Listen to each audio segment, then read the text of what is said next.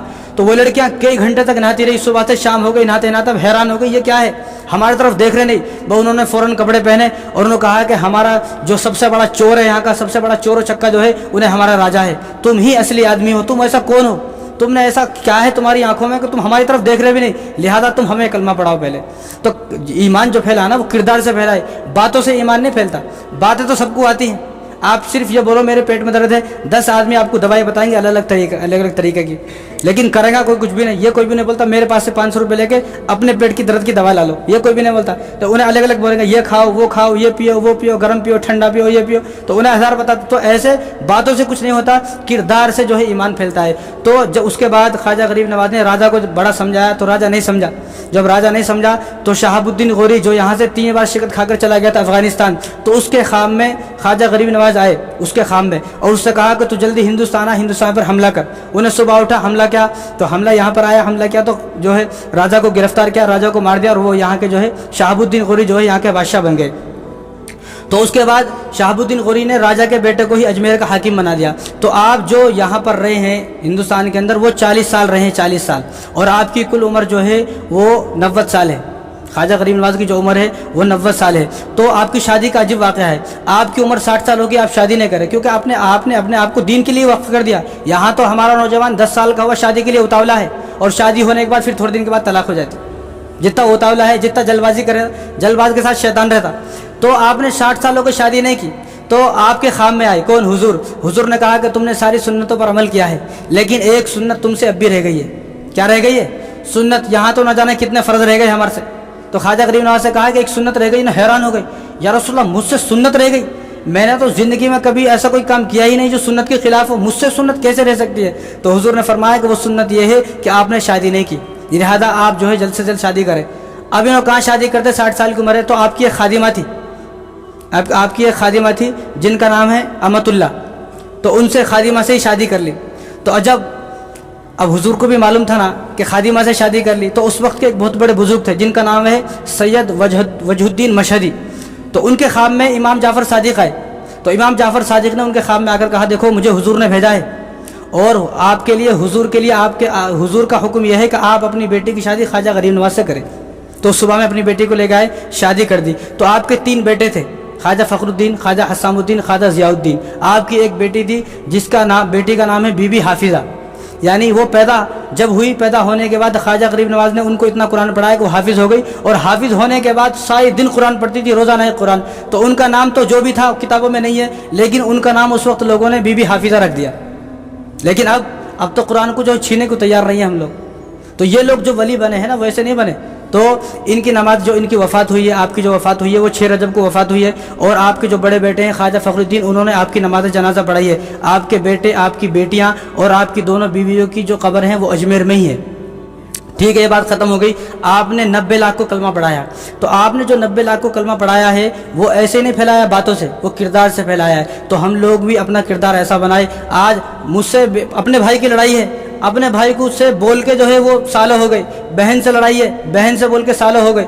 اور اپنے ادھر سالوں سے سسر سے ساس سے سب سے اتنی لڑائی ہے, اتنی لڑائی, اتنے جھگڑے ہیں کہ ہمیں دیکھ کر کوئی مسلمان نہیں کہتا ہے. انہوں نے اکیلے نے 90 لاکھ کو کلمہ پڑھایا ہے. حالانکہ آپ کی زبان فارسی تھی, آپ کی زبان ہندی نہیں تھی, کیونکہ یہاں تو ہندی بولتے تھے ہندوستان میں, اور آپ تو بغداد سے آئے تھے, اس وقت بغداد میں فارسی بولتے تھے. تو زبان الگ ہونے کے باوجود بھی جو ہے کردار سے صرف 90 لاکھ کو کلمہ پڑھایا. یہاں ایک مسلمان جو ہمارا دوست ہے, غیر مسلم نہیں, صرف مسلمان جو ہمارا دوست ہے ہمارے ساتھ مسجد میں نہیں آ سکتا. کیا بولے تو ہم خود نہیں آ رہے نا. اور ساری زندگی آپ نے جو کپڑے پہنے ہیں وہ پیون لگے کپڑے پہنے ہیں, پیون لگے. اور اورنگزیب عالمگیر رحمۃ اللہ علیہ بادشاہ ہیں, تو آپ کے آستانے پر آئے اجمیر, تو باہر ایک اندھا بیٹھا ہوا تھا, اندھا مانگنے والا. اس نے کہا بابا کرم کرو میرے اوپر, 20 سال سے یہاں بیٹھا ہوں, اندھا ہوں میں, میرے کو کچھ بھی نہیں مل رہا. انہوں نے کہا اچھا 20 سال سے بیٹھا ہوں. آج بھی ہم لوگ جا رہے ہیں نا وہاں پر, لوگ تو تڑپ سے نہیں جا رہے, انجوائے کے لیے جا رہے, مستی کے واسطے جا رہے.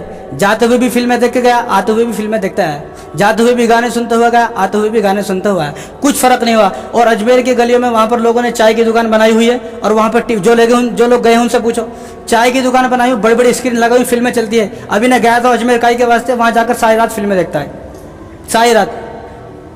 تو عالمگیر بادشاہ اور اورنگزیب عالمگیر بادشاہ جب آئے, تو آنے کے بعد اس اندھے نے کہا نا میں 20 سال سے یہاں پر بیٹھا ہوں, میری آنکھیں نہیں آ رہی, اور بڑا غریب ہوں, یہ ہوں وہ ہوں, میری مدد کروں. گا اچھا 20 سال ہو گئے.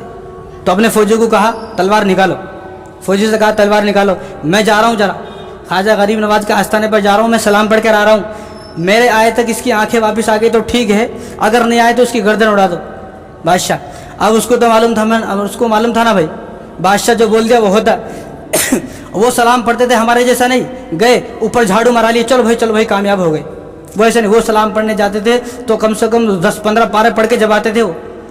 اب انہیں پریشان ہو گیا, اندھا تھا, اب انہیں دعا کر اللہ سے, اللہ ان کے صدقے جو ہے میری آنکھیں تو آج مار ہی دے گا, آج تو میری گردن اڑی جائے گی, آج تو میں مر ہی جاؤں گا, اللہ مجھ پر رحم کر, کرم کر, ان کے صدقے سے کرم کر. ان کے وہاں جا کے خواجہ غریب نواز کے صدقے سے دعا کرنی ہے, خواجہ غریب نواز سے دعا نہیں کرنی ہے, ان کے صدقے سے اللہ سے دعا کرنی ہے, کیونکہ کام بنانے والے اللہ ہیں. ان اللہ علی کل شیء قدیر, اللہ ہے. تو اللہ سے دعا کی ان کے صدقہ دے کر. تو جب اورنگزیب عالمگیر رحمۃ اللہ علیہ بادشاہ جب باہر آئے تو دیکھا کہ اس کی آنکھیں واپس آ چکی تھی. اب انہیں حیران ہو گیا. تو خواجہ اس دن وہ اورنگزیب عالمگیر رحمۃ اللہ نے کہا کہ خواجہ غریب نواز کو بدنام کرتے ہو کہ 20 سال سے یہاں پر بیٹھا ہوں, حالانکہ تیری مانگنے کی توجہ نہیں ہے, تیری نیتی صاف نہیں ہے, تیرے دل میں کھوٹ ہے. آج بھی لوگ جا رہے ہیں وہاں پر دل میں کھوٹ لے کر جا رہے ہیں, دل میں کھوٹ. اور بھائی دل میں کھوٹ لے کر نہ جائیں. اور دوسری بات, اجمیر جانے کو لوگ آج فرض سمجھ رہے ہیں, حج کرنے کی فکر نہیں ہے, عمرہ کرنے کی فکر نہیں ہے, اور مدینہ کو جانے کی فکر نہیں ہے, بیت اللہ شریف کو دیکھنے کی فکر نہیں ہے, لیکن اجمیر کو دیکھ لیا تو خود کو کامیاب سمجھ رہے. اور لوگ اجمیر جانے کو چھوٹا حج بول رہے ہیں, اجمیر کو چھوٹا حج بول رہے ہیں, چھوٹا, اور جو ہے چھوٹا مدینہ بول رہے ہیں, چھوٹا کعبہ بول رہے ہیں. اور وہاں سے جو لوگ آ رہے ہیں بول رہے ہیں میں حج کر کے آیا ہوں. بھائی عجیب بات ہے. وہ یہاں جو حج صرف ایک جگہ کا ہوتا ہے, وہ بیت اللہ شریف ہے, سب کو معلوم ہے. وہاں کے علاوہ کہ ٹھیک ہے وہاں جانا چاہیے, جانے میں منع نہیں کر رہا ہوں, جاؤ ٹھیک ہے, وہاں سے ہمارے بزرگ ہیں اور ان کے آستے پر جانا چاہیے, زیادہ سے زیادہ ان کے یہاں پر جانا مستحب ہے. بس آج کل لوگ اس کو فرض سمجھ رہے ہیں. ایک آدمی میں نے خود اپنے کانوں میں سنا ہے, انہوں نے بولا میں حج کر کے آیا ہوں. حج کر کے بھائی یہ موسم میں حج کہاں سے ہوتا, اجمیر سے آیا ہوں میں, استغفر اللہ, اجمیر سے آیا تو حج ہو جاتا ہے کیا. اور وہاں کے جو مجاور ہیں, ایسے بدبخت مجاور, اللہ ایسے ہی حفاظت فرمائے, ایسے نالائق مجاور جو ہے جو لڑائی کر رہے ہیں, لوگوں کو مار رہے ہیں, ان لوگوں بھی چیخ چیخ کے بول رہے ہیں او تمہارا حج ہو گیا, تمہارا حج ہو گیا. اجمیر جانے سے کیسا حج ہوتا بھائی؟ کہ کوئی حدیث ہے, کوئی قرآن ہے, کوئی بزرگ بولے, خواجہ غریب نواز بولے, جو یہاں آتا اس کا حج ہو جاتا. بھائی حج جا کر صرف مدینے میں ہوتا ہے. اجمیر جانے سے زیادہ آپ کو جو ہے حج کرنے کی فکر ہونی چاہیے, عمرہ کرنے کی فکر ہونی چاہیے. حضور نے ارشاد فرمایا کہ جس نے میرے روضے کو دیکھا, میری قبر مبارک کو دیکھا, وہ ایسا ہے جس نے مجھے دیکھا ہو. یہ حضور کی حدیث ہے. اور وہاں پر آب زمزم ہے, اور وہاں پر جو ہے وہ گلیاں ہیں جن گلیوں میں حضور گھومے ہیں. وہ مدینہ وہ شہر ہے جہاں پر حضور صلی اللہ علیہ وسلم نے 10 سال زندگی گزاری ہے, جہاں پر قرآن نازل ہوا ہے, جہاں پر حضرت جبرائیل علیہ السلام آئے ہیں. اور جہاں سے حضور صلی اللہ علیہ وسلم کو جو ہے مکہ ہے جہاں پر آپ صلی اللہ علیہ وسلم پیدا ہوئے ہیں، تو وہاں کی فکر نہیں ہے آپ کو، اجمیر کتنی کئی کو فکر ہے سمجھ میں نہیں آ رہا۔ اور یہ کہا ہوا ہے کہ جو اجمیر جائے گا اس کے سارے گناہ معاف۔ بھئی صحابہ نے یہ نہیں کہا جو آدمی مدینے میں رہتا اس کے گناہ معاف، جو آدمی مکے میں رہتا اس کے گناہ معاف، حالانکہ یہاں پر قرآن نازل ہوا ہے اور صحابہ نے خود نے یہ نہیں کہا کہ جو ہمیں دیکھے گا اس کے گناہ معاف۔ آج اجمیر کے بارے میں یہ کہا جا رہا ہے، لوگوں کی اتنی غلط فہمی ہے، بتائے تو لوگ ناراض ہو جاتے ہیں، یہ باتیں کائی کو ہے؟ اور بھائی ہم لوگ یہاں پر جو ہے نا وہ مسئلہ بتانے کے لیے بیٹھے ہیں، مسئلہ بنانے کے لیے نہیں بیٹھے ہیں۔ ہم لوگ مسئلہ بنانے والے نہیں ہیں، مسئلہ بتانے والے ہیں۔ ٹھیک ہے جانا چاہیے، ہمارے بزرگ ہے، اور سلام دعا پڑھنے کے لیے اور فاتحہ دینے کے لیے جانا چاہیے، جانا میں منع نہیں کر رہا ہوں، کبھی کوئی آدمی غلط سمجھ لے، لیکن یہ نہیں سمجھنا چاہیے وہاں گئے تو حج کا ثواب ہے، وہاں گئے تو عمرے کا ثواب ہے۔ بھئی ایسا ہرگز نہیں ہے، ہرگز نہیں ہے۔ پہلے آپ عمرے کی فکر کریں، حج کی فکر کریں، وہاں سے جانے سے زیادہ جہاں آدمی، حضور نے فرمایا جو آدمی حج عمرہ کرے گا اس کے سارے گناہ معاف ہو جاتے ہیں۔ اجمیر کو جانے سے کیسا گناہ معاف ہو جائیں گے؟ اور وہاں پر ایک دروازہ ہے جس کو جنتی دروازہ بولتے ہیں۔ اب لوگوں کا یہ خیال ہے کہ اس دروازے سے جو آدمی چلا گا اس کے سارے گناہ معاف ہو جاتے ہیں، چاہے انہیں بھنگڑی ہے، چرسی ہے، شرابی ہے، بیوی کو مارتا ہے، ماں باپ کا نافرمان ہے، ابھی والدہ سے لڑائی کر کے گیا ہے، کبھی والدہ سے بات نہیں کیا ہے، بہنوں کا حق کھا گیا ہے، بیٹیوں کا حق کھا گیا، اولاد کا حق کھا گیا، بس جو آدمی جنتی دروازے سے گزر گیا اس کے سارے گناہ معاف۔